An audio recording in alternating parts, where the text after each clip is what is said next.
Опять с камеры, что ли?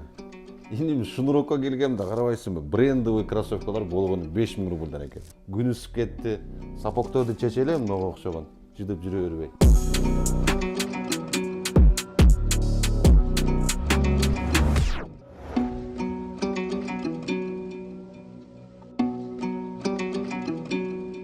Кроссовкаларды өзүм эле ала бербестен туугандар, биздин көрүүчүлөргө да айта кетсек, шнуроктон кроссовка алсаңыздар, доставкасы бекер. Обязательно бир носкисин подарогу менен салып берет. Доставка Москва, Подмосковье, бүт баардык жерине бекер. Кошумчалай кетчү нерсе, биздин каналдын именно канча сом каналдын атынан келсеңиздер, 10% скидкасы менен. А бул жерде Шунуроктун Instagram каналында комментарий жазгандардын арасынан дагы розыгрыш ойнотулуп, ондай кроссовкаларды белекке дагы берип атат экен тууган.